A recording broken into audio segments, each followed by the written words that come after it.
cumplió 48 años. Ángel Ramírez nos saluda desde Panamá. Henry Moreno está en Atlanta. José de Villa en Maracaibo. Grey Hernández en Denver. Alfredo Eduardo González y Marianela están en Toronto. Hugo Boscán en Játiva, Comunidad Valenciana, ya en España. Saeda Bon en Orlando. Sergio Seijas. Los venezolanos que vivimos en el interior de la República todos los días sufrimos los cortes de luz. No nos dice dónde vive, pero nos dice que le cortan todos los días la luz. Parménides Alfredo Álvarez García nos saluda desde la Rinconada en Caracas. Guillermo Triana en Humboldt, Texas. Eh, y Javier Miguéis nos saluda desde Barcelona, en España. María Alejandra Alfonso en Gainesville. Joya está en Toronto, le manda cariños a Barbarita. María Morales en Maracaibo, Gerardo Serrao en El Doral, Magali Hernández en Dublín, Irlanda. Juan Acuña, nuestro Mike Malone, hoy está manejando su camión se reporta desde Ohio. Edgar Bravo en Madrid. Jesús Aguiar en Arequipa, Perú. Sonia Osuna desde Manresa, provincia de Cataluña. Gracias a todos por reportar la sintonía de En Conexión. En Conexión es una producción de Flor Alicia Anzola para Éxitos 107.1 FM aquí en Miami. Buenos días, Flor Alicia. Buenos días, César Miguel. Laura Rodríguez está en la producción general. Buenos días, Laura. Muy buenos días a todos. Mariel Sofía Rodríguez en la producción informativa en Madrid. Buenos días, Mariel Sofía. Muy buenos días y feliz martes para todos. Jesús Carreño en la edición y montaje. Carlos Prato en los controles. Buenos días, Carlos. Muy buenos días. Y ante el micrófono, quien tiene el gusto de hablarles, César Miguel Rondón. Hoy es el día de Santa Casilda. Felicitaciones a las Casildas, San Acacio y también San Liborio. En el calendario astrológico de Enrico Mariani tenemos que la luna ha entrado creciente en Tauro y es la luna que tenemos en esta mañana. Es una luna muy propicia porque es la luna de la llenura, de la abundancia, es la luna de la prosperidad. Tanto es la luna de la llenura que es una luna para hacer una dieta, pero para engordar. Es una buena luna para invertir dinero, para hacer compras, comprar bienes muebles o inmuebles. Es la luna buena para hacer inversiones. Es una buena luna para sembrar, abonar y podar las plantas, sobre todo porque la luna está ya creciente. Dice acá, cortarse el cabello para lograr un crecimiento sano y abundante. Advierten que las decisiones que se tomen con esta luna serán muy difíciles de cambiar. Luna creciente en Tauro, Sol en Aries y Mercurio retrógrado para este martes 9 de abril del año 2024. Hoy es el Día Internacional del Internet de las Cosas, tal como lo he leído, Internet de las Cosas. Actualmente el 40% de la población mundial está conectada. Si una persona se conecta a la red, le cambia la vida, pero si todas las cosas y objetos se conectan, el mundo cambia. Quizás sea esta frase una de las que mejor define el Internet de las cosas, concepto que en los últimos tiempos ha ganado popularidad y que refiere la idea de cosas cotidianas conectadas a través de Internet. Mediante la instalación de hardwares especializados, dichos objetos bien pueden interactuar gracias al procesamiento y transmisión de información, lo que facilita la vida en un mundo digital que nos aproxima a la creación de hogares y ciudades inteligentes. Aquí en Estados Unidos hoy es el Día Nacional de Winston Churchill. Esto es para conmemorar el día en que este notable político británico fue nombrado ciudadano honorario de los Estados Unidos en el año 1963, en una ceremonia que presidió el entonces presidente John Fitzgerald Kennedy. En Colombia es el Día de la Memoria y la Solidaridad con las víctimas del conflicto armado que arrasó ese país durante más de 40 años. En Argentina es el Día del Pago Igualitario para concienciar a la población acerca de la desigualdad existente en el pago de salario a las mujeres con respecto a los hombres allá en la Argentina. El programa que hemos preparado para ustedes para el día de hoy lo vamos a iniciar en Lima con Ariel Segal, analista político internacional, especialista en los temas del Medio Oriente. Con Segal vamos a hacer el balance de los 6 meses de guerra en Gaza que se cumplieron el pasado día domingo. De Lima iremos a Caracas para conversar con el doctor Julio Castro. Con el doctor Castro vamos a analizar la encuesta nacional de hospitales en Venezuela, que arroja que solo 4 de cada 10 quirófanos en el país está funcionando correctamente. Eso es grave, pero lo más grave aún es que esa cifra está intacta desde el año 2022. Luego subiremos a Ciudad de México para conversar con la periodista Verónica Méndez. Con ella vamos a hablar sobre el primer debate presidencial que se dio eh, en México con 3 candidatos. La señora Claudia Sheinbaum, quien es la propuesta por López Obrador y la que lleva la ventaja en las encuestas. La señora Xóchitl Gálvez, quien es de la alianza opositora y la que puede estar más cerca de la señora Sheinbaum, y Jorge Álvarez Maínez del Movimiento Ciudadano. De Ciudad de México, luego iremos a un sitio no revelado, que no se puede revelar por razones de seguridad, para conversar con la periodista Sebastiana Barráez, quien maneja con mucha solvencia el tema militar venezolano. Con ella vamos a hablar del caso del general retirado Cliver Alcalá, quien fue condenado aquí en Estados Unidos a 21 años de cárcel por ayudar a las FARC de Colombia. Y vamos a conversar con la doctora Edith Shiro, la destacada psicóloga clínica, quien ha logrado un bestseller con su libro El inesperado regalo del trauma. Conversamos con ella cuando lo presentó en inglés. Pues ahora tenemos la traducción al español, El inesperado regalo del trauma.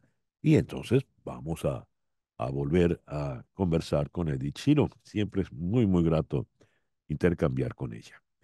El foro de hoy se lo vamos a dedicar a algo muy importante. Los niños que nacieron en la era del smartphone crecieron y son la generación con más problemas de salud mental. Eso lo destaca Jonathan Haidt en su libro The Anxious Generation, la generación ansiosa. Aquí el doctor Haidt revela cómo el uso excesivo de tecnologías digitales ha comprometido el bienestar emocional de adolescentes y jóvenes en una crisis psicológica sin precedentes. ¿Qué hacer para controlar o para evitar esto? Vamos a conversar en Bogotá con la psicóloga y psicoterapeuta Rosalín Herrera Martínez y en Ciudad de México con la también psicóloga Marta Ortiz. Ese será nuestro foro para el día de hoy. Es este el programa, pues, que hemos armado para ustedes. Hoy 9 de abril y son las 9:09. Capicúa, pues. A ver, el 9 de abril de 1767, en Málaga se publica un bando ordenando la expulsión inmediata de todos los jesuitas. Uno de los tantos conflictos con el poder que han tenido los jesuitas a lo largo de la historia. El 9 de abril de 1865 se termina la Guerra de Secesión o Guerra Civil en los Estados Unidos. El general confederado Robert E. Lee y 26.765 soldados del sur se rinden en el Palacio de Justicia de Appomattox al teniente general Ulysses S. Grant, poniendo fin a la Guerra Civil en Virginia del Norte. Grant luego sería presidente de Estados Unidos. El 9 de abril de 1867, Estados Unidos ratifica el tratado con Rusia por el cual se le cede el territorio de Alaska. El 9 de abril de 1948 muere Jorge Eliezer Gaitán, jurista, escritor y político colombiano. Fue asesinado y esto ocurrió en Bogotá y su asesinato dio pie a lo que se conoció como la revuelta de El Bogotazo. Y allí, en 1948, se desató la violencia que asolaría a Colombia por varias décadas. El 9 de abril de 1958, en Cuba, ocurre la huelga general del pueblo organizada por el movimiento 26 de julio. El 9 de abril de 1991, Georgia se independiza de la Unión Soviética. Y el 9 de abril del año 2012, Facebook compra Instagram. El 9 de abril del año 2021, hace 3 años, murió el príncipe Felipe. Felipe de Grecia y Dinamarca, duque de Edimburgo. Fue el consorte con más años de servicio en la historia británica. Fue el esposo de la reina Isabel II desde 1947 y se convirtió en consorte de la monarca desde su ascenso al trono en 1952. Cuando vamos al mundo de la música, tal día como hoy, en 1915, nació Magdalena Sánchez. Gran Magdalena Sánchez. Ella falleció en el año 2005 a los 95 años de edad. El 9 de abril de 1932 nació uno de los padres del rock and roll, Carl Perkins. Carl Perkins falleció en 1998 a los 66 años. Y el 9 de abril de 1936 nació nada menos que Néstor Sabarce. Cuando yo era niño, ese tema del pájaro chougüí sonaba a toda hora en todas las emisoras de radio. Sabarce fue muy, muy popular como cantante, como actor. Debutó siendo niño en la película La Balandra Isabel llegó esta tarde y tuvo mucho éxito. De él, entre sus temas clásicos está este El pájaro chougüí y por supuesto faltan 5 para las 12, el año va a terminar. Sabarce falleció en el año 2010 a los 74 años. Qué lindo va perdiéndose en el cielo azul turquí.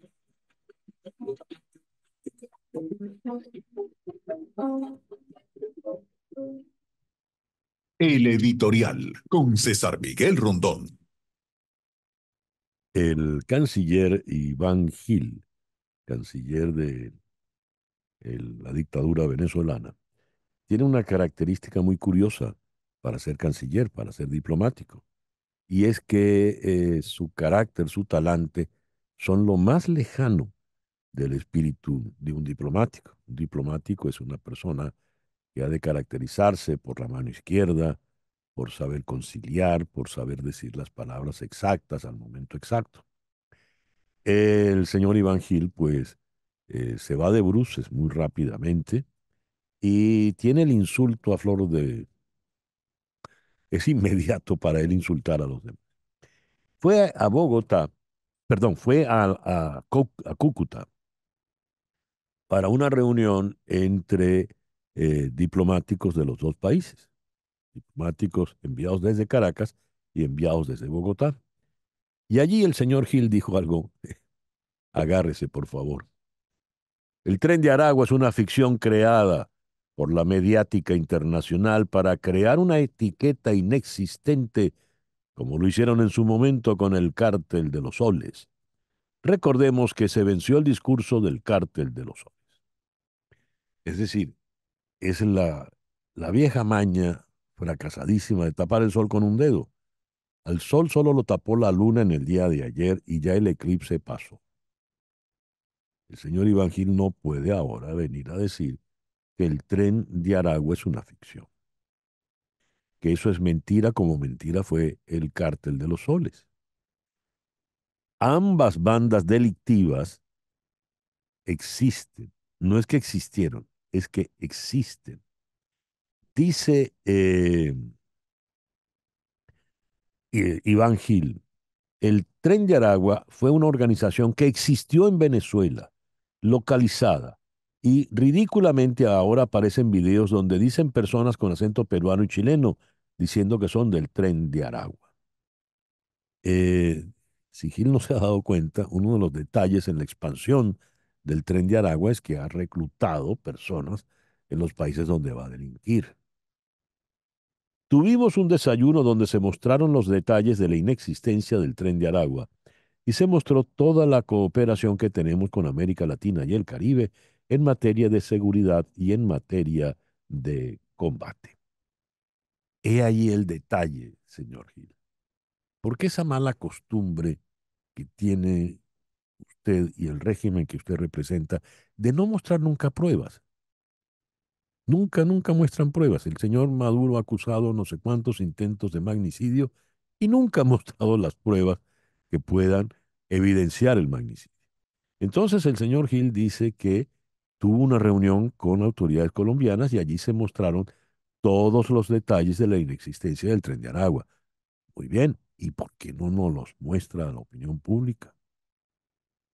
A la opinión pública de Colombia, por lo menos, o de Chile, o de Perú, si no le interesa mostrársela a la opinión pública venezolana. Pero sería bueno saber y conocer por qué usted dice que el Tren de Aragua no existe, como tampoco existe ya el cártel de los soles. Insisto, el eclipse que tapó al sol fue ayer y pasó, y fue la luna, no fue un dedo mágico del régimen venezolano para tapar verdades que son evidentes para todos. 9:19 de la mañana, Capicúa. Una pequeña pausa y al regreso, las noticias más importantes de este martes 9 de abril. Esto es En Conexión por Éxito 107.1 FM en Miami. Y a las 9:23 de la mañana, vamos con las noticias más importantes de este martes 9 de abril. El presidente de Ecuador, Daniel Noboa, aceptó ayer lunes la existencia de una situación compleja y sin precedentes tras la irrupción policial ordenada por su gobierno a la Embajada de México en Quito el pasado viernes para detener al ex vicepresidente Jorge Glass, acusado de corrupción y que se encontraba en esa alegación con goce de asilo político. Noboa aseguró que tuvo que tomar decisiones excepcionales para proteger la seguridad nacional, el Estado de Derecho y la dignidad de un pueblo que rechaza cualquier tipo de impunidad a criminales, delincuentes o narcoterroristas. Cita textual para el presidente ecuatoriano. En una carta que publicó en sus redes sociales, el presidente Noboa afirmó estar, cito, dispuesto a resolver cualquier diferencia con México, pero reiteró que la justicia no se negocia. Por su parte, el ex vicepresidente Jorge Glass fue trasladado desde una cárcel de máxima seguridad en Ecuador a un hospital en Guayaquil. Hoy, la Organización de Estados Americanos, OEA, se reúne de emergencia a petición de Ecuador para tratar sobre el asalto de las fuerzas ecuatorianas a la embajada mexicana en Quito. El gobierno de Guyana dio ayer lunes la bienvenida a la decisión de Venezuela de presentar un documento ante la Corte Internacional de Justicia sobre la propiedad de la región del Esequibo bajo control de Georgetown y reclamada por Caracas. Las autoridades guyanesas recordaron en un comunicado que han pedido repetidamente a Venezuela que participe plenamente en los procedimientos judiciales y cumpla con las sentencias de la Corte. El gobierno de Guyana reiteró su compromiso a acatar el fallo de la Corte Internacional, aunque Venezuela rechaza que el tribunal dirima sobre la disputa fronteriza. Al respecto, Venezuela insistió en que la entrega de este documento no implica el consentimiento de Venezuela ni el reconocimiento a la jurisdicción de la Corte o su posible decisión sobre la controversia territorial. El expresidente Donald Trump finalmente esbozó ayer lunes su posición sobre el aborto en un video de 4 minutos y medio. Está en contra de una prohibición nacional. Bien en comillas. Mucha gente me ha preguntado cuál es mi posición sobre el aborto y el derecho al aborto, especialmente porque fui orgullosamente la persona responsable de poner fin a algo que todos los juristas, ambas partes querían y de hecho exigieron que se pusiera fin. Roe versus Wade. Querían que terminara. Hay que recordar eso, dijo Trump. Y agregó el expresidente que los demócratas son los radicales en esta posición porque apoyan el aborto hasta el noveno mes e incluso más allá. El concepto de abortar en los últimos meses e incluso de ejecución después del nacimiento. Y eso es exactamente lo que es. El bebé que nace, que el bebé sea ejecutado después del nacimiento es inaceptable y casi todo el mundo está de acuerdo con eso. Fin de la cita. Y bien, a las 9:31 vamos con nuestra primera entrevista del día. El pasado domingo se cumplieron 6 meses de la invasión en territorio israelí de bandas armadas de Hamas, ataque que no solo fue terrestre, sino también apoyado con bombardeos aéreos. Tomaron una buena cantidad de rehenes, la mayoría todavía permanecen en territorio de Gaza y desde ese asiago 7 de octubre se ha desatado una guerra que con el paso de los días se complica cada vez más y más. Hagamos un balance de estos 6 meses. Vamos a Lima, donde está un experto en esta materia, como lo es el analista Ariel Sega. Ariel, muy buenos días. Muchísimas gracias por acompañarnos. Buenos días y gracias por la invitación, César Miguel. Ariel, ¿qué balance puedes hacernos a 6 meses ya de la guerra en Gaza? Bueno, desde desde el punto de vista militar, es obvio que Israel ha logrado varios de los objetivos que pretendía y ha Ujú. debilitado muchísimo al movimiento terrorista Hamas. El, el problema es que en la parte sur, la zona de Rafah, que es la frontera con Egipto, entre Gaza y Egipto, es donde está todavía la cúpula de Hamas escondida bajo túneles, pero a la vez, como Israel mandó a desalojar el norte y el centro, que es donde se ha hecho más daño de infraestructura, donde más gente ha muerto, están la mayoría de los habitantes de Gaza. Entonces, militarmente haría falta todavía algún tipo de operación militar terrestre fuerte dentro de la parte sur, pero eso es lo que justamente el gobierno de Biden y lo que la mayoría de los aliados europeos de Israel están pidiendo, yo diría que incluso hasta exigiendo al gobierno de Netanyahu que no haga por el coste de vidas humanas que eso va a implicar, por el problema humanitario que va a agudizar, que ya es bastante grave, ¿no? Ujú. Entonces, en este momento estamos más en una fase donde lo político está imperando sobre lo militar. Y un poco este fenómeno se da porque cuando el gobierno de Netanyahu habla de liquidar totalmente a Hamas, no explica qué significa eso, porque Ya. es prácticamente imposible acabar 100% con una organización guerrillera, terrorista, Ujú. una milicia, etcétera. Y segundo, porque el gobierno de Netanyahu tampoco da una alternativa política a lo que sucedería después de la fase militar. Entonces ya se ha creado la sospecha de que Netanyahu lo que quiere es alargar la guerra para su Ujú. propia supervivencia política y no necesariamente por un tema de seguridad de Israel. Cuestión que yo no sé, nadie puede saber si de verdad el tema de seguridad de Claro, Israel sigue ahí, pero sí conocemos a Netanyahu y sí sabemos que él es capaz de hacer muchas cosas para ya. permanecer en el poder. ¿Explicaría esto, Ariel, la opinión que se tiene en este momento de Israel en el mundo? Lo digo porque apuntaste que Israel se ha notado algunas victorias militares. pero ha perdido la batalla de la opinión pública, con no solo las condenas que podrían ser comprensibles desde algunos países de Naciones Unidas, sino las críticas severas, importantes desde la Unión Europea y desde su aliado natural, que han sido siempre los Estados Unidos. ¿A qué se lo atribuyes, Ariel?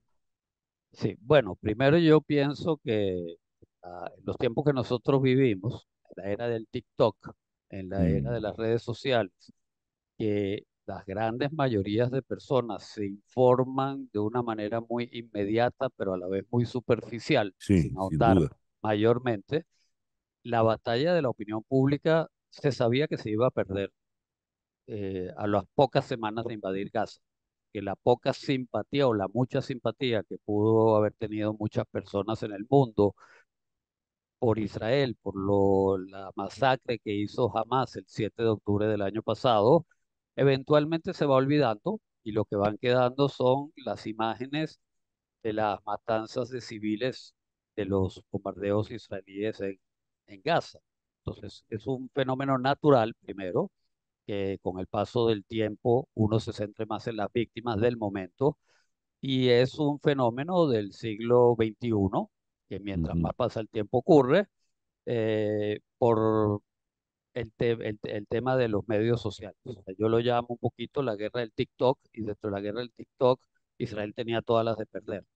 Eh, el segundo aspecto acá es que ya la percepción que se tenía del gobierno de Israel, que a mí me parece que es la correcta, es que es un gobierno radical, que es un Ujú. gobierno que quizás quiso o quiere aprovechar la situación de lo ocurrido eh, el 7 de octubre para tratar, entre comillas, de resolver a su manera el tema de que no se cree un Estado palestino en Gaza. ¿Y cómo se logra eso?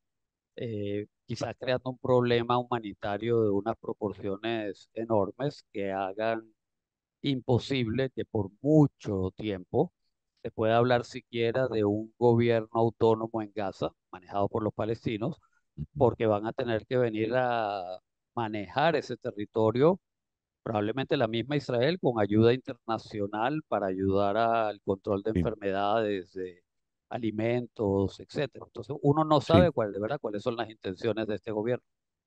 El número de muertos, sobre todo de víctimas civiles, ha sido muy, muy, muy alto. Y allí quizá Sí, radique el asunto. Hablas de la guerra del TikTok, pero estamos en tiempos también del algoritmo, Ariel. Y ahora, por lo visto, el algoritmo está en todas partes.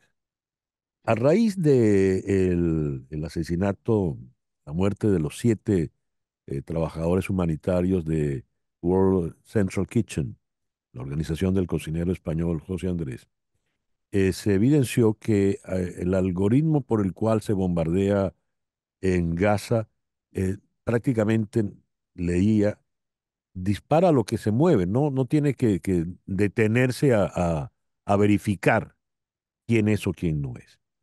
Y el propio Netanyahu tuvo que de alguna manera recoger un poco las declaraciones iniciales y prometió una investigación a fondo. Realmente, ¿cómo está procediendo eh, las fuerzas de defensa de Israel en el caso de Gaza? sí. Bueno, yo no soy experto en el tema militar y no soy, tampoco tengo contactos en el Ministerio de Defensa de Israel para saber mucho de Ujú. cómo se está manejando eso. Si uno toma en cuenta, ojo, que la franja de Gaza es muy estrecha, superpoblada, tiene más de 2 millones de habitantes, que jamás se esconde entre civiles, etcétera, me es muy antipático lo que yo mismo voy a decir, pero la Mm, cifra de civiles muertos en 6 meses no es tan alta comparativamente a como son las cifras de civiles eh, muertos en otros conflictos en el mundo, en Ucrania, en África, en otras partes, en lugares muchísimos más extensos y lugares mucho menos poblados, ¿no? A mí no me gusta estar comparando quién mata más, quién mata menos, ni nada por el claro. estilo, pero sí creo que ha habido, a pesar de muchas fallas, a pesar de negligencia, a pesar de mucha indiferencia de quizás de algunas personas de alto rango en el ejército de Israel a la hora de mandar a bombardear y del gobierno. Pero sí creo que hay un cierto cuidado de minimizar el tema de la baja de civiles.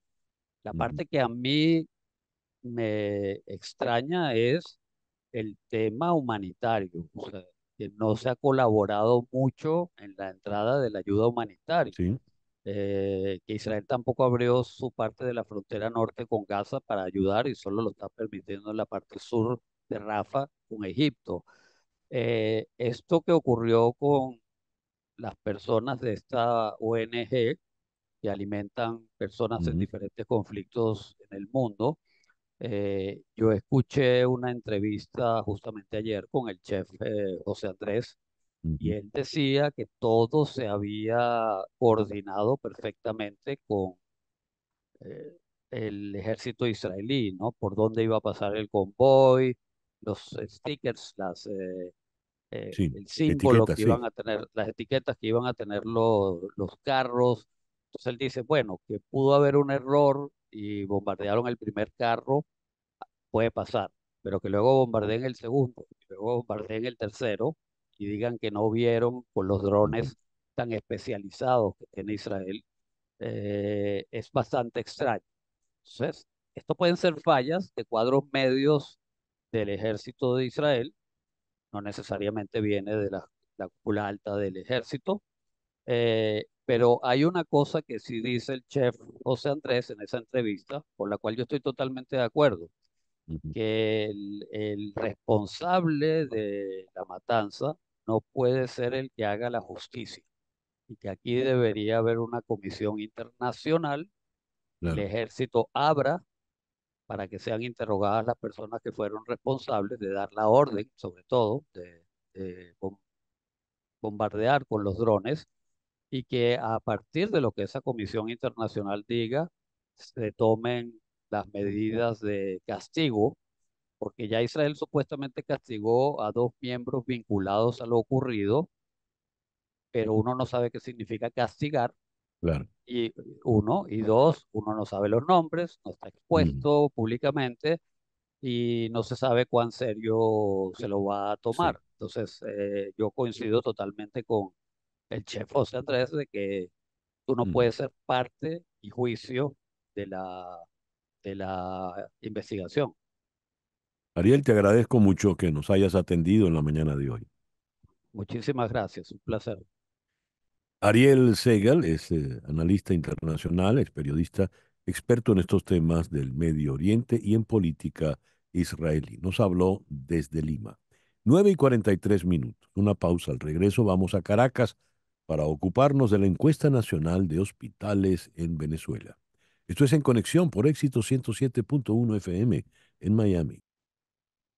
Y a las 9:46 de la mañana hacemos contacto con la oficina de Hani Martínez Ward, tu abogada de accidentes. Hoy el contacto lo hacemos con Javier Pacheco. Javier, muy buenos días. Gracias por atendernos. ¿Qué tal? Buenos días. Saludos para ti, César, y para todas las personas que nos escuchan el día de hoy. Contento de estar con ustedes nuevamente.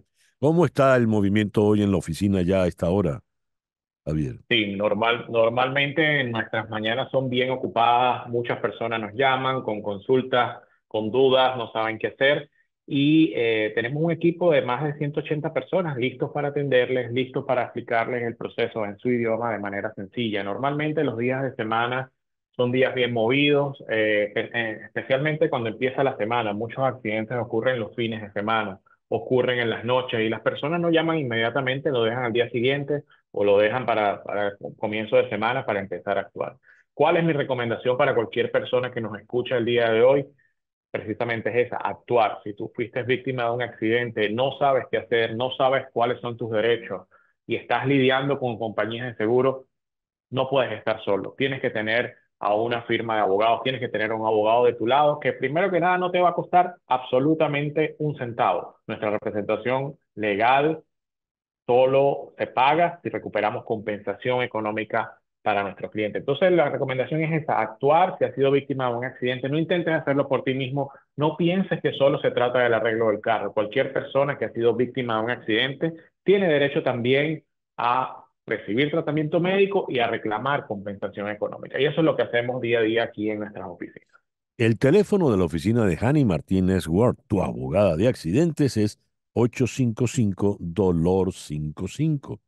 855-DOLOR-55, que equivale a 855-365-6755. El accidente ocurrió un fin de semana en la madrugada.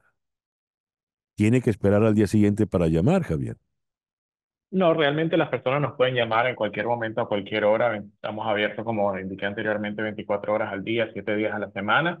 Sí es importante iniciar un proceso lo más pronto posible. ¿Por qué es esa? Porque la ley de la Florida establece solo 14 días para iniciar un reclamo por lesiones. Y muchas personas están en desconocimiento de eso o tratan por sus propios medios de lidiar con el seguro y cuando nos llaman es demasiado tarde, porque las compañías de seguros saben que esta ley existe obviamente y ellos van a buscar la manera de dilatar el proceso para que la persona no haga reclamo y no tenga acceso a una compensación económica. Entonces, independientemente de la hora que haya ocurrido el accidente, usted puede llamar. Lo importante es no descalificarse, lo importante es tomar acción y saber que usted puede tener un abogado de su lado que no le va a costar un centavo, que usted no va a tener que sacar dinero de su bolsillo y que le va a poder ayudar de manera inmediata. 855-DOLOR-55. 855-DOLOR-55, que equivale a 855-365-6755. Anótelo ya de una vez en la memoria de su teléfono celular. Y en concreto, ¿de qué se ocupa la oficina de Hani Martínez Ward, Javier?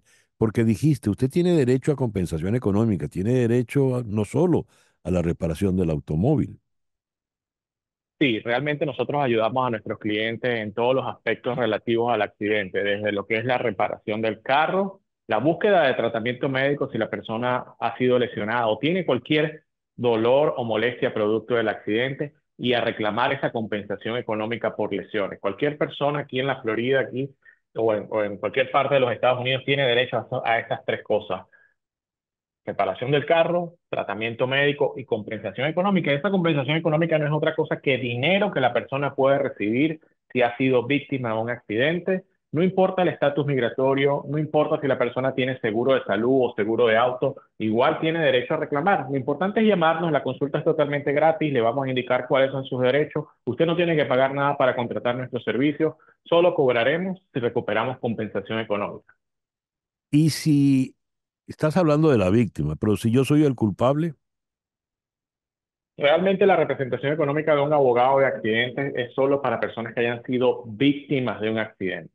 ¿Qué sucede? Muchas veces en la escena del accidente el policía levanta una especie de reporte y termina colocando a una persona de culpable o no está claro cuál es la culpabilidad. Cuando no hay claridad en quién fue el culpable o si la persona tiene dudas si fue responsable o no del accidente, nos puede llamar porque nuestro servicio también incluye lo que es la evaluación del caso en el cual le podemos decir si su caso califica o no para representación. Pero la representación legal, volviendo a tu pregunta, para una persona que ha estado en un accidente es solo para las víctimas. eso es bueno tenerlo muy claro. Le repito el número de Hani Martínez Ward, tu abogada de accidentes. 855-DOLOR-55. 855-DOLOR-55, que equivale a 855-365-6755. Muchísimas gracias, Javier. Gracias a ustedes y feliz día para todos. Javier Pacheco, de la oficina de Hani Martínez Ward, tu abogada de accidentes. Las noticias de este momento en Conexión Radio. ¿Y qué noticias tenemos en este momento, Flor Alicia? Bueno, César Miguel, un total de 791,000 personas recibieron algún tipo de ayuda humanitaria en Venezuela durante el mes de febrero, gestionada por organizaciones locales e internacionales, de acuerdo a un reporte difundido ayer por la Oficina de Coordinación para Asuntos Humanitarios de la Organización de Naciones Unidas. En su balance mensual sobre la asistencia humanitaria en Venezuela, el organismo multilateral explicó que el trabajo de 94 organizaciones entre ellas varias agencias de Naciones Unidas, llegó a 262 de los 335 municipios que tiene Venezuela. La cantidad de beneficiarios representa el 15.51% de la meta establecida para este año 2024, cuando la ONU prevé que 5.1 millones de personas en extrema pobreza venezolanos sean atendidos.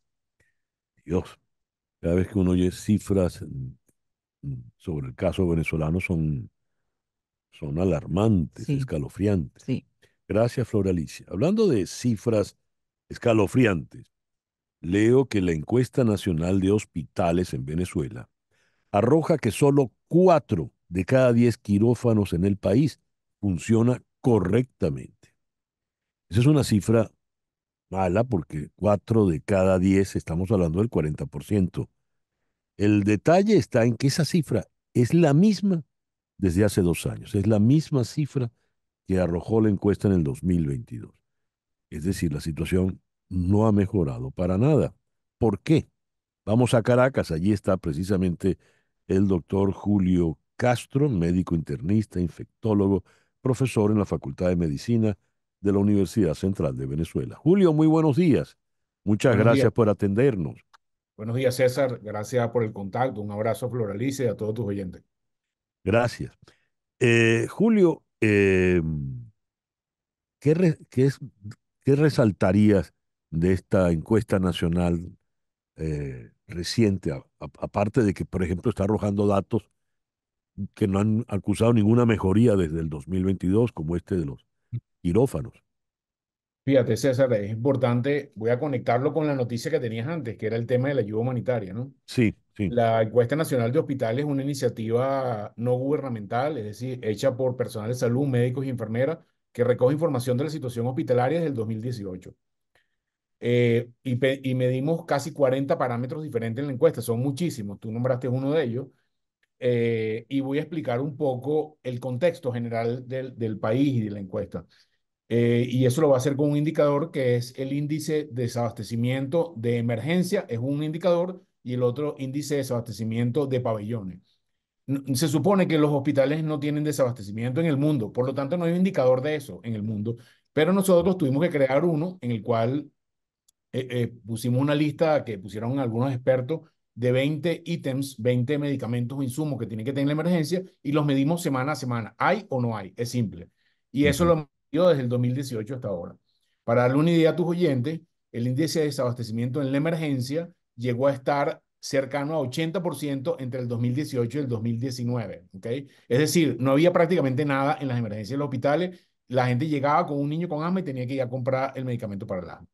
Esa situación, ese indicador específico ha mejorado un poco, o al menos está menos malo, porque ha bajado de casi 80%, está al 76%, y ahora está cercano a 45%. Pero está muy lejos de ser cero, que es el que deberíamos tener. Eso lo comparamos con el periodo, ese que yo lo llamo el periodo especial, por algún simbolismo que la mayoría conocemos, del año 18-19. Si utilizamos otro indicador que es el desabastecimiento de pabellón, es decir, de los quirófanos, ha estado alrededor del 70% todo el tiempo. Ese no ha mejorado nada. No ha mejorado Ujú. nada.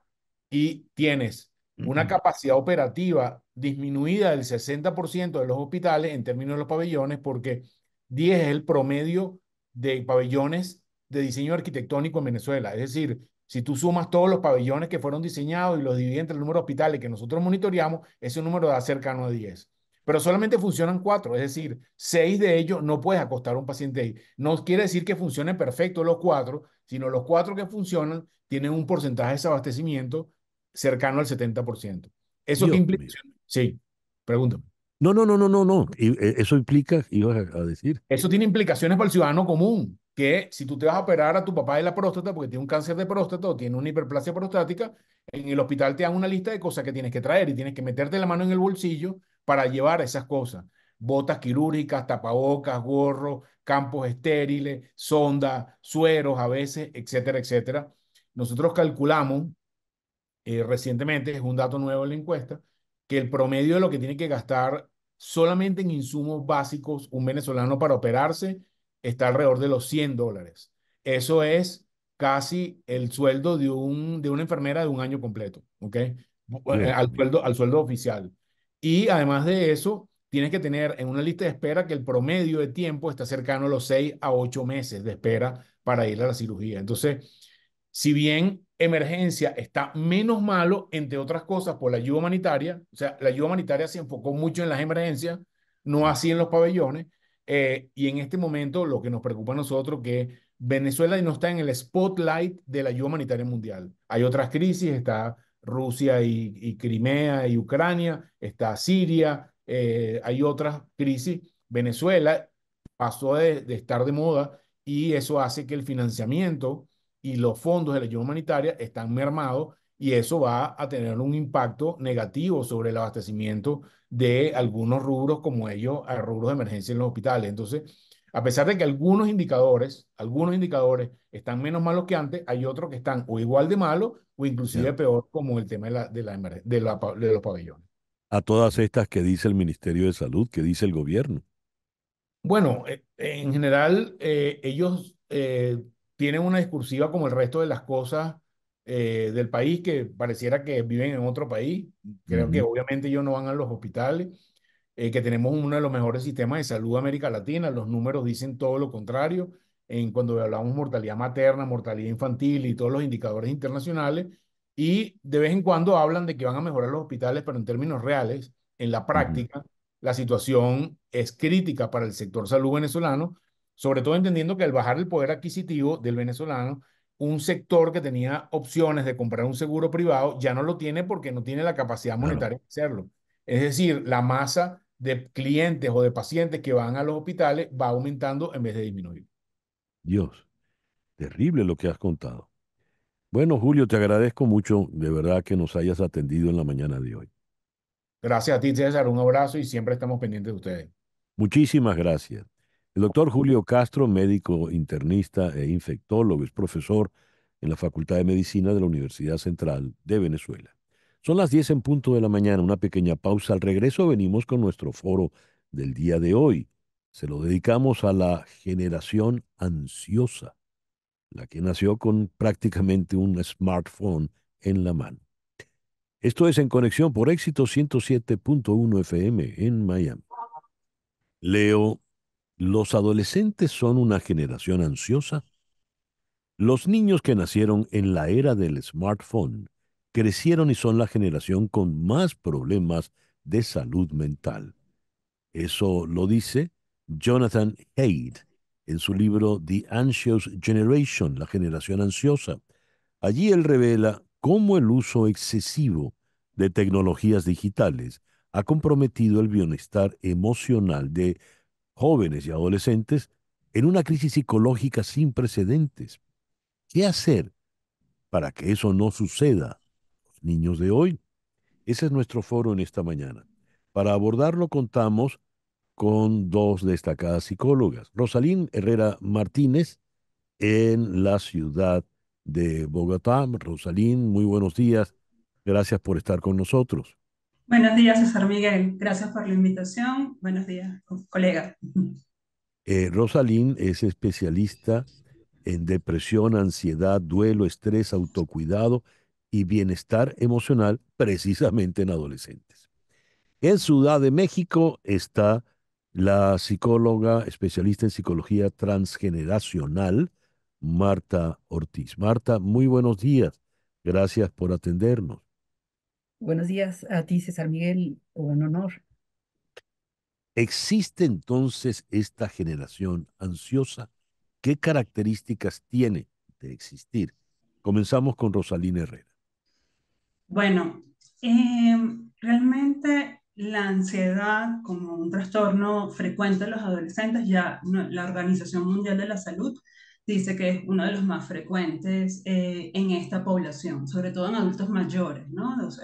Adolescentes mayores entre 14 y 19 años. Es decir, que no estamos recibiendo una noticia nueva. Ujú. Sin embargo, yo me lo tomaría como con pinzas porque estamos partiendo de como la afirmación de un libro que proviene de un estudio específico en una población que es la estadounidense, que tiene sus características particulares pero sin duda que el auge de las redes sociales ha tenido una influencia importante y se está dando una discusión de peso en este momento. Me gustaría conocer tu opinión al respecto, Marta, por favor.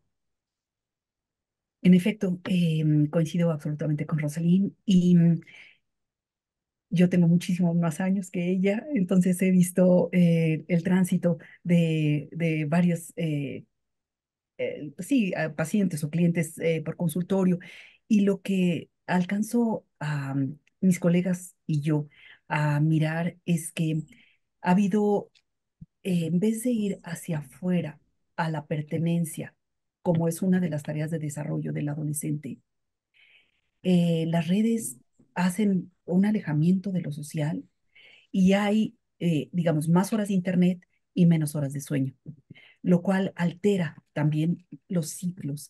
Se forma como un loop dopaminérgico donde se exalta muchísimo a través del placer de la dopamina, pero también el cortisol hace que caigan en un estrés inaudito, sobre todo cuando están conectados en lo que me muestran los adolescentes, videojuegos con otros países, donde están en otros horarios, pero por no perder su rank están conectados a altas horas de la noche sin consentimiento de los adultos. Entonces, efectivamente hay una caída en la interacción personal o social y eso es evidente.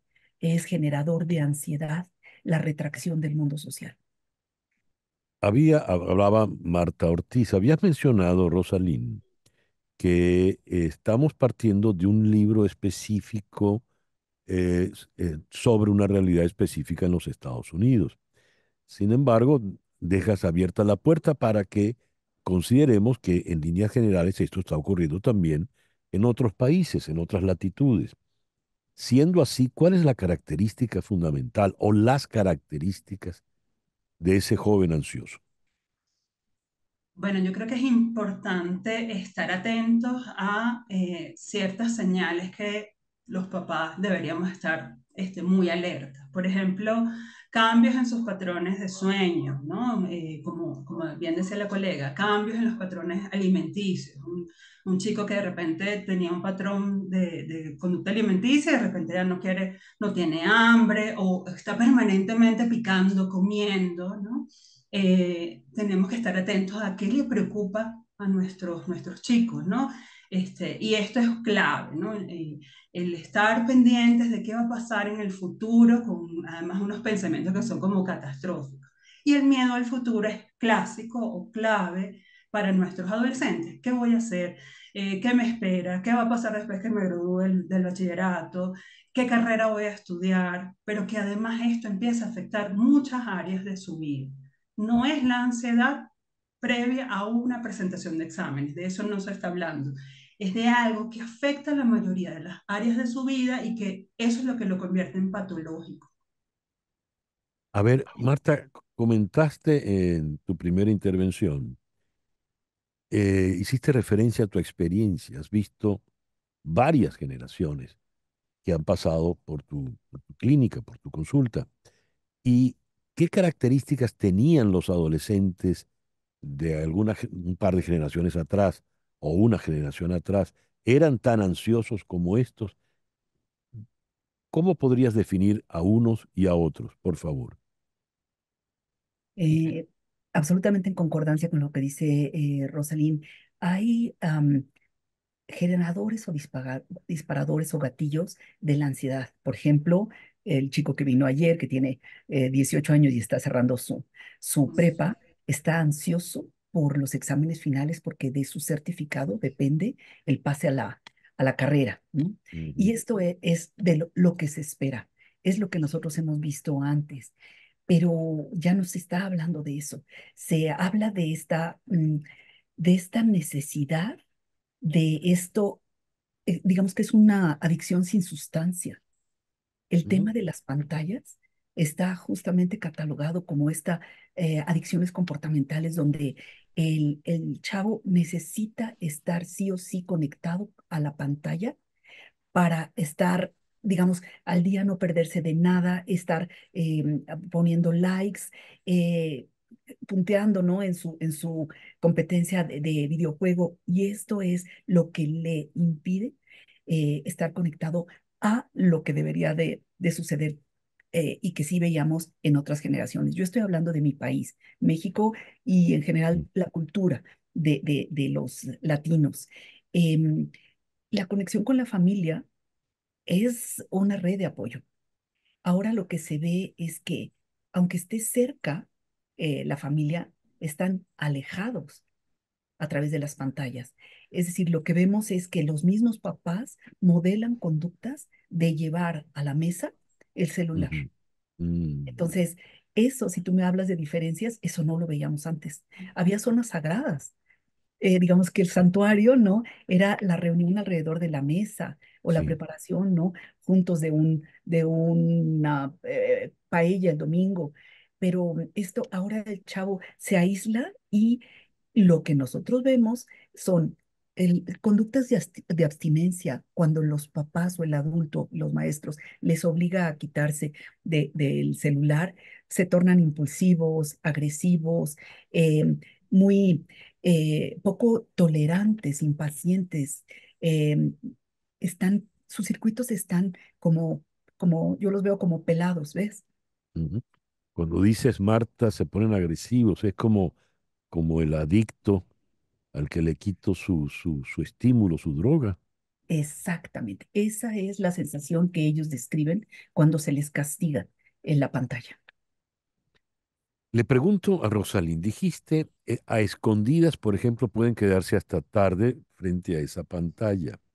Marta nos dio alguna pista, el videojuego, pero por lo general, ¿qué ven estos adolescentes en esas pantallas hasta tan tarde y a escondidas? Bueno, lo que me reportan pues, los adolescentes con los que trabajo, además soy mamá de adolescentes, eh, hay mucho interés, no solamente en los videojuegos, sino en videos. Por ejemplo, yo veo una diferencia, a veces los jóvenes varones se quedan como mucho más o son más consumidores de contenido de YouTube y están permanentemente metidos, viendo uno tras otro. Recuerdo uno que particularmente está en los inicios de la carrera universitaria y me dice que como que tiene que atender o no es posible atender las clases o lo que él va viendo y que tiene que ser su ritmo de estudio sin estar viendo al lado algún video. Entonces, imagínense el panorama, ¿no? La atención, pues obviamente dividida y definitivamente débil, ¿no? Para poder Claro, focalizarse en los estímulos. claro, y no entiende que debe darle prioridad a una frente a otra en determinado momento. Lo sabe, está consciente, pero dice, no puedo, tal cual como un síndrome de abstinencia, no puedo. O sea, yo tengo que Mm, estar permanentemente viendo y qué más hay, porque además el algoritmo no es una cosa ingenua, o sea, está hecho para que estén ujú. allí permanentemente pegados, ¿no? ¿Y cómo podemos, qué debemos hacer los padres, por ejemplo? ¿Cómo superar esto? Porque no es correcto que un adolescente esté ansioso de más, porque ese adolescente ansioso de más, ¿qué va a hacer de él cuando llegue a la vida adulta, Marta? Efectivamente, viniendo justamente a lo que sí nos toca hacer como alternativas o miradas de solución, mira, yo estaba revisando anoche un estudio que le mandé la liga a tus compañeras sobre el impacto de la tecnología en la adolescencia, Ujú, realizado por la UNICEF en España, y ujú, dan algunos lineamientos. Em, yo, por mi parte, primero diría que la presencia de los padres, sí o sí, o del adulto que esté a cargo, en este caso, sí, el acompañante puede ser en la escuela, etcétera, tendría que tener la fuerza para poder poner límites. Es decir, no vetar el uso de, eso ya es imposible, pero ujú. sí hacer un acompañamiento puntual acerca de los contenidos, lo que está viendo, a qué hora lo está viendo, y en esto cuidar los tiempos de interacción con la pantalla. Me viene a la mente, y si lo puedo decir rápidamente, yo tomé un curso sobre adicción a las pantallas con un doctor Beth Berber y habla de cómo es que la luz de la pantalla hace que se genere en el ser humano un estímulo que lo despierta y lo alerta. Entonces llama su atención. Al igual que el animal, cuando está en su cueva y empieza a salir el sol, es señal de que se ha recuperado, su cortisol está arriba y va afuera y a cazar. Y eso es el ciclo natural de nosotros, pertenecientes Ya. al reino animal también. Pero, ¿qué sucede cuando la pantalla, sobre todo en los tiempos de descanso, se prende una y otra vez para ver quién habló, a qué horas habló, si me contestó, si no me contestó? Quiere decir que esa luz está eh, metiendo al cerebro en el estímulo de ya es hora, ¿no? Actívate, sal. Pero no es hora, todavía no está recargada la pila. Y entonces vuelve a medio descansar otra vez, otra vez, otra vez. ¿Cómo se presentan entonces los chavos a la escuela? Ujú. Hay desatención, hay falta de planeación. Y algo que estaba yo leyendo en otro documento es, hay una alteración en el funcionamiento de la compasión y empatía hacia el otro ser humano. Fíjate qué delicado. A ver, ¿por qué la compasión? Porque la empatía quizá la podamos entender más fácil, pero ¿por qué la compasión, Marta? Porque hay contenidos que son de tal nivel de agresión que lo que se ve en la pantalla se normaliza. Entonces, van tan rápido en el mundo virtual que les cuesta trabajo tomar el ritmo del mundo real. Eso es lo que detona en gran parte la ansiedad. Entonces, por ejemplo, estaba yo leyendo sobre un par de juegos, yo no los conozco, pero si se puede decir aquí, Sí, por supuesto. es League Legends y Silent Hills, Ujú. donde el videojuego a la venta viene acompañado con pañales de adulto. Es decir, el juego detona tal miedo que pueden tener pérdida de control de esfínteres. Entonces, en prevención A, Dios, es el protector. ¿Tú te imaginas? Es serio, Dios ¿no? mío. Entonces, sí se toca la cabeza, César. Sí, quedé impactado, de verdad.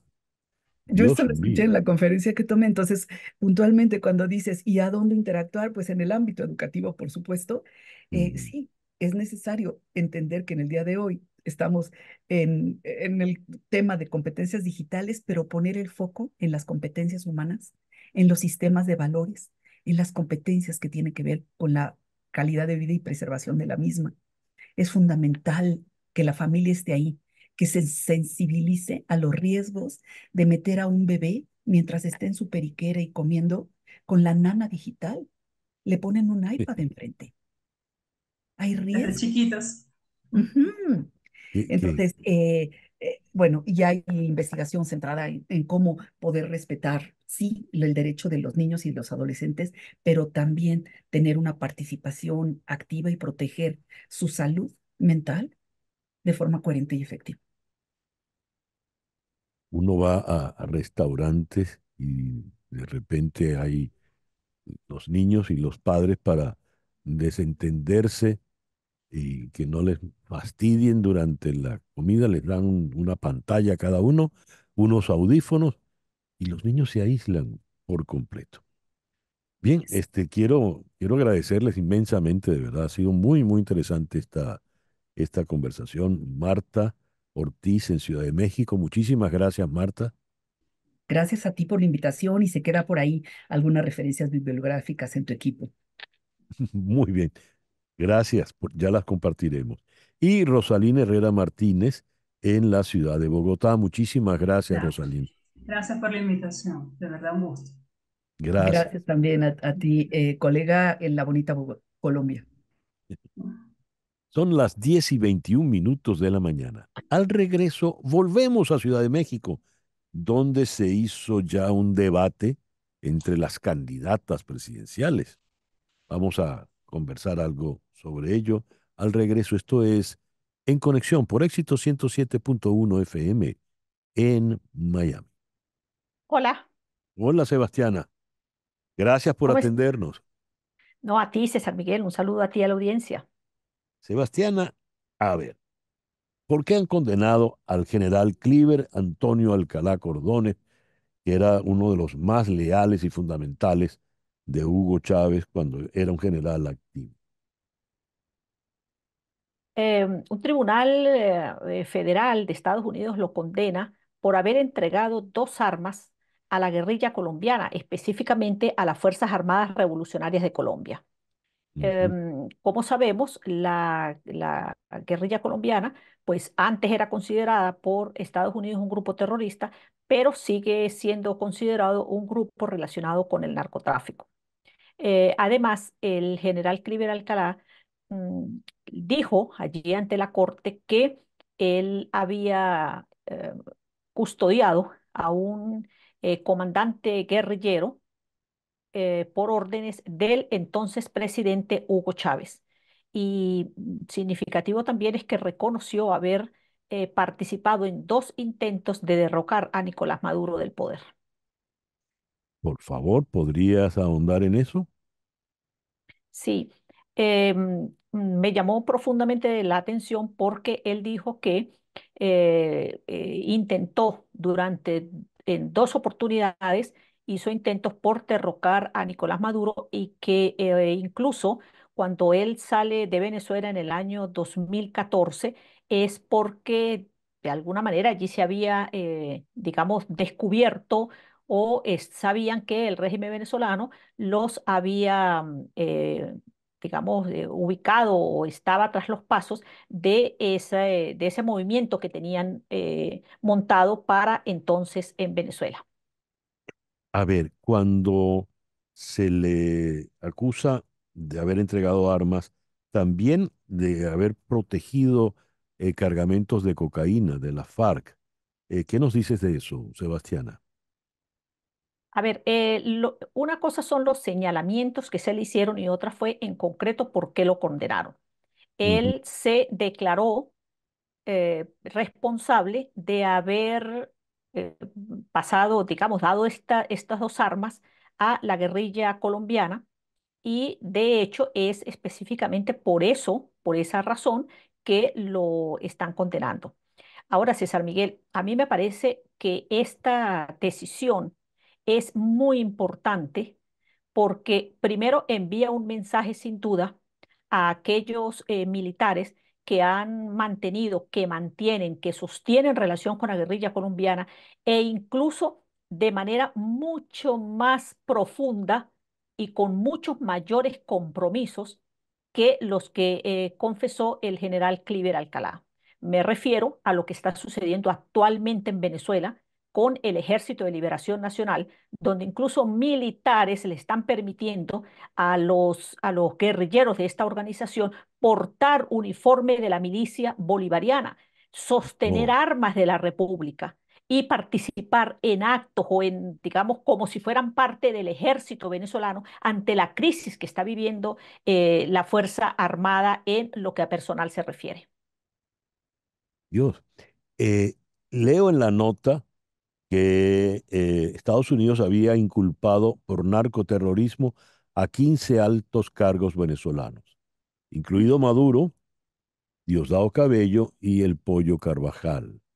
Ya sabemos la situación del Pollo Carvajal, pero según esta nota, si Maduro y o Diosdado pisan territorio de Estados Unidos, les podría pasar algo parecido a lo de el general Cliver Alcalá. Sí, por supuesto. Nicolás Maduro fue señalado por la Fiscalía estadounidense de haber entregado 5 millones de dólares a las Fuerzas Armadas Revolucionarias de Colombia cuando él era canciller de Hugo Chávez. Y además fue señalado por narcotráfico. Aunque bueno, yo voy a decir también algo que me parece también relevante, César Miguel. Recordemos que recientemente la justicia estadounidense también condenó a los sobrinos de la primera dama por narcotráfico y estos individuos ahora se encuentran libres después de un canje con el régimen venezolano. Así que Ya. bueno, uno no sabe realmente esta parte de la historia, cómo está funcionando la justicia norteamericana. Y una cosa que es importante, no es solamente Cliver Alcalá, el que fue señalado junto con Nicolás Maduro y Diosdado Cabello. También en esa lista está el general eh, Rangel Silva, que fue ministro de la Defensa y gobernador del estado Trujillo, e igualmente está el, el que fue gobernador del estado Monagas, perdón, del estado Guárico, el capitán de navío Rodríguez Chacín. Y hay otros tantos en esa lista. Ahora, lo que queda clarísimo, porque lo declaró el propio Cliver Alcalá, es que todo esto fueron por órdenes directas de Hugo Chávez. Sí, claro. Y precisamente, César Miguel, mire, yo creo que lo importantísimo de todo esto es que nosotros hemos venido sosteniendo y denunciando desde hace años, desde hace décadas, las negociaciones de la guerrilla colombiana, cómo Hugo Chávez permitió que la guerrilla que venía, es verdad, permeaba de vez en cuando el territorio venezolano. Yo, de hecho, tuve muchas entrevistas con estas organizaciones cuando cuando Chávez aún no había llegado al poder y ellos tenían, digamos, mucho cuidado para permear el territorio venezolano. Pero es que con la llegada de Hugo Chávez se aplicó como política de Estado no tocar a la guerrilla colombiana. Y lo grave de esa situación es que estos grupos se instalaron en el territorio, empezaron a hacer vida, empezaron a extorsionar abiertamente, ahora viven en centros poblados, ahora visitan y son parte de las casas del partido de gobierno. Además de eso, integran organizaciones con fachadas civiles. Y como dije, y de eso estoy absolutamente segura, no solamente por fuentes muy fiables, sino por lo que ocurrió en Apure durante la guerra con la FARC, que el Ejército de Liberación Nacional está utilizando uniformes Yeah. de la milicia para combatir en nombre del Estado venezolano. Estos cargos es lo que remitía al llamado cártel de los soles, Sebastiana. Perdón, ¿cuáles cargos? Estos militares, es que aquí en la nota de prensa los llaman altos cargos venezolanos, a los funcionarios, a los militares. Estos altos militares son los que integrarían el cártel de los soles. A ver, yo siempre he discutido el término del cártel de los soles porque creo que Mm, más bien esto ha permitido distraer la atención de lo que ocurre en Venezuela en materia de narcotráfico. mm, Por ejemplo, es verdad que hasta ahora han sido señalados militares involucrados con narcotráfico, pero aquí no se dice que hay, por ejemplo, gobernadores civiles involucrados en el narcotráfico, que no son mencionados en ninguna parte, que pasan por debajo de cuerda. Em, Hay grupos narcotraficantes funcionando desde nuestras fronteras, territorio adentro, con grupos mexicanos, con grupos hondureños, por supuesto, con cárteles colombianos, y estos son militares, pero también son funcionarios policiales. Me refiero a funcionarios del 6CPC, funcionarios de la Policía Nacional. Entonces, yo creo que esto del cartel de los soles digamos, se concretó al hecho de ujú. señalar que habían un grupo de generales involucrados en el narcotráfico. Y no es así, no es un grupo de generales, es un grupo importante que hay dentro de la Fuerza Armada, pero también de los cuerpos Sí. policiales en Venezuela. Bueno, eso es lo que lleva agua al molino del narcoestado, tal como lo han definido algunos, ¿no?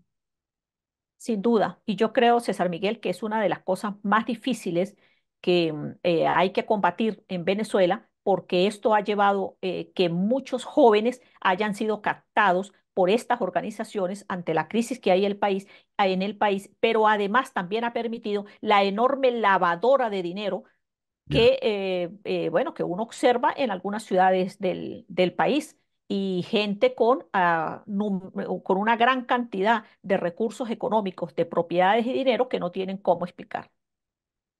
Sebastiana, muchísimas gracias por estos minutos en el programa de hoy. A ti, César Miguel, y a tu audiencia, recibe un abrazo grande. Gracias. Sebastiana Barraez, desde un sitio no identificado por razones de seguridad. Recordemos que ella tiene una orden de captura. Creo que es por brazalete blanco. la misma causa por la que Rocío San Miguel está en este momento, según el gobierno, por supuesto. 10:44, ya regresamos. En un momento regresamos con César Miguel Rondón en Conexión por Éxitos 107.1 FM. ¿Quieres estar al día con lo que ocurre en el acontecer deportivo mundial de un modo rápido, ameno y fresco? 2 horas de mucho contenido deportivo, béisbol, fútbol, baloncesto, nuestros invitados, nuestras efemérides, todo el contenido del que usted disfruta día a día y que resumimos en la NBA, Bucks, Mavericks y Thunder, con victorias. Expreso Deportivo con Fernando Arriaza y Daniel Chapela, la radio del sur de Miami. Disfruta de la tarde y déjate acompañar por la... Cuando se publicó originalmente en inglés el libro El inesperado regalo del trauma de la doctora Edith Chiro, conversamos con ella y el libro no tardó en convertirse en un auténtico bestseller, un libro cargado de revelaciones muy, muy importantes. La buena noticia es que ahora volvemos a hacer contacto con la doctora Chiro porque se ha publicado la traducción al español, El regalo inesperado del trauma, una guía para el crecimiento postraumático. Edith, muy buenos días. Muchísimas gracias por estar con nosotros en la mañana de hoy. No te oigo, Edith, no te oigo. ¿Cómo están? ¿Qué Ajá, tal? Qué bueno verlos. Muchísimas gracias por esta gracias a ti, invitación bella. gracias a ti, Edith. Mi primera pregunta es la que me viene inmediatamente del, del título del libro. Si trauma, eh, por definición, es una palabra negativa, supone un golpe, supone una ruptura, ¿por qué tú me dices que eso es un regalo inesperado? Claro, porque fíjate, trauma, que como bien lo dices, es la ruptura de las creencias que tenemos sobre nosotros mismos y los demás y que no tenemos las herramientas o los recursos para enfrentarla. Eso que se nos queda atascado en el cuerpo, se nos queda trancado en el cuerpo y no podemos salir. ¿Cómo es eso que eso se puede convertir en un regalo? Porque Ujú. justamente, César, cuando realmente hacemos el proceso de aceptarlo, entenderlo, procesarlo, y ojo, no, toma tiempo y es difícil, no es algo que pasa de un día al otro, realmente he visto a lo largo de todos estos años de práctica, de trabajo con mis pacientes, con familias, con grupos, con comunidades, que las personas crecen, se transforman, trascienden ese trauma. Y no solo que lo trascienden, sino que llegan a recibir un entendimiento mucho más claro de quiénes son, de cuál es su propósito de vida, de qué es lo que quieren hacer con sus relaciones. Entonces, es muy lindo lo que sucede. Eso sí, viene de mucho dolor, mucho sufrimiento, pero es una real transformación de la persona. Es un golpe para crecer, el trauma. Ah, es así, es como, yo le diría más bien, es como un trampolín que te empuja a Ujú. crecer de una manera muy alta, o sea, realmente te eleva. Cuando hablamos de trauma, de qué tipos de traumas son los que a los que estás aludiendo, Edith. Claro, y fíjate, trauma hace 50 años eran los soldados que venían de la guerra. Hoy en Ujú. día sabemos que todos vivimos con algún tipo de trauma, todos hemos experimentado trauma. Puede ser desde que el perrito que se murió hasta el bullying que te hicieron en la escuela, hasta tener una mamá que a lo mejor no fue suficientemente cariñosa, o un padre que estuvo ausente, o una enfermedad crónica que hayas tenido, ¿sabes? No importa en realidad el tamaño del trauma o si fue un solo evento o fue algo Ujú. crónico a lo largo del tiempo, es cómo eso te está afectando y si tienes los recursos para enfrentarlo. ¿Y cómo sé si tengo esos recursos? Y en todo caso, ¿cómo me hago de ellos para poder superar el trauma? Exacto. Entonces, generalmente, cuando nos sacude una situación, no tenemos, nos sentimos como abrumados. Entonces, ¿qué pasa?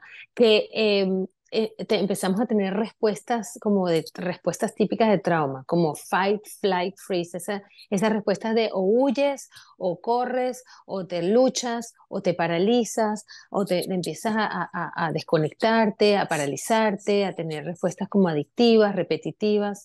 Ahí es donde te das cuenta que no estás pudiendo manejar el trauma. Te sientes que de repente te detonas, te tienes respuestas como muy sobre exageradas de alguna situación, donde dices, wow, Ujú, pero ¿por qué estoy reaccionando tan fuerte a algo que no es tan grande? O te das ujú. cuenta que las relaciones a tu alrededor no están funcionando. Ahí es donde dices, bueno, ¿sabes qué? No estoy teniendo la capacidad para manejar lo que me está pasando y se me está como llevando a todos los ámbitos de mi vida. ¿Qué se A puede ver, hacer? Claro que se puede ujú, hacer algo. ¿qué tipo de, hay alguna técnica, algunas herramientas que me puedas dar para yo empezar a superar mis traumas? Claro que sí, ese es justamente lo que trato de hablar en mi libro, que son 5 pasos, son 5 etapas donde puedes empezar a reconocer y concientizar lo que está pasando, buscar ayuda, ya sea terapia con algún psicólogo, pero también puede ser algún grupo espiritual, puede ser un retiro, puede ser un Mm, entrenamiento, puede ser hablar con tu familia, con tu pareja, ¿sabes? Pero lo importante es que pueda haber un proceso de reconocimiento, de validación y de empezar a tratar nuevas maneras de ver la vida, abrirte a nuevas posibilidades. Y eso se hace no solo, sino acompañado. Hablaste de la madre, por ejemplo, y leo que el trauma intergeneracional es contagioso, pero también lo es la sabiduría y el crecimiento intergeneracional. ¿De qué estás hablando cuando haces esta observación, Edith? Que todos sabemos que mientras que cargamos mucho de lo que nos han enseñado nuestros padres por nuestra crianza, pero también sabemos hoy en día que la información que traemos en nuestros genes, en nuestro ADN, trae Ujú, información de nuestros ancestros. Yo soy un ejemplo de eso, si mis abuelos vivieron la guerra y ujú. fueron refugiados y fueron sobrevivientes de guerra, esa información la cargo yo en mi cuerpo. Y eso afecta de alguna manera Ya. todo lo que yo voy haciendo a lo largo de mi vida y las decisiones que tomo en mi vida. Si yo vengo de una familia que tuvo mucha persecución, que fue inmigrante, o alguien que ha vivido o sea, que ha tenido alcoholismo o drogadicción en sus vidas a lo largo de generaciones. Todo eso es información que tu cuerpo va guardando y va transmitiendo de generación en generación. Entonces, hacerlo consciente es muy, muy importante porque si no lo vas a pasar a las próximas generaciones. El caso de tus abuelos, ellos fueron resilientes, pero advierte sobre los peligros ocultos de la resiliencia. ¿Cuáles son esos? Bueno, claro, es una paradoja cuando yo hablo de los peligros de la resiliencia. Ajá. La resiliencia no tiene nada de malo, es maravillosa, qué bueno ser resiliente. Lo que digo es que si eres muy resiliente, probablemente no vas a llegar a esta etapa de crecimiento postraumático de la que yo estoy hablando, porque lo que yo he Ah, visto a lo largo de mi vida es cuando llegas realmente a ese fondo, a ese tocar fondo, a esa pequeña destrucción, esa pequeña muerte emocional o psicológica, donde realmente no te queda más remedio que reconstruirte, que renacer, que reinventarte. Y es ahí donde realmente llegamos al crecimiento postraumático. Cuando eres una persona resiliente, César, vas bien, o ujú. sea, estás en tu zona de confort, tienes las herramientas para manejar las cosas, no tienes que sacudirte mucho con lo que está pasando y eso es perfectamente válido, pero eso no te va a hacer que tengas un cambio radical en tu vida. No sé si te Sí. hace sentido. Mm, muy bien. Bueno, todos estos temas tan interesantes y apasionantes están en el libro de la doctora Edith Shiro, El inesperado regalo del trauma. ¿Dónde lo podemos adquirir, Edith? Mira qué bello, acaba de salir esta semana, está en Ay, está. Amazon, sí, Qué ya lo bonito, te tenía en felicito. inglés, gracias, gracias. Sí. Tú lo conoces porque salió en inglés hace Mm, casi un año, se ha traducido a 10 idiomas, ahora esta semana está saliendo en español, lo puedes conseguir en Amazon, en Barnes Noble, en Books and Books, en realmente todas las librerías, todas las plataformas y sobre todo está en Audible, está en audiolibro y tengo el Muy bien. gran privilegio de haberlo leído yo, así que lo van a oír con mi voz y eso va a ser un regalo muy lindo Magnífico, también. Sí. magnífico. Te felicito, Edith. Enhorabuena. Muchísimas gracias. Muchísimas gracias y gracias por todo ese apoyo, César, siempre, de verdad, con mucho cariño. Gracias. La doctora Edith Chiro, psicóloga clínica, el inesperado regalo del trauma. Son las 10:56. Y con el círculo de la vida, con el cast original de Broadway, nos vamos por el día de hoy. En Conexión fue una producción de Flor Alicia Anzola para Éxito 107.1 FM, con Laura Rodríguez en la producción general, Mariel Sofía Rodríguez en la producción informativa, Jesús Carreño en edición y montaje, Carlos Prato en los controles y ante el micrófono, quien tuvo el gusto de hablarles, César Miguel Rondón.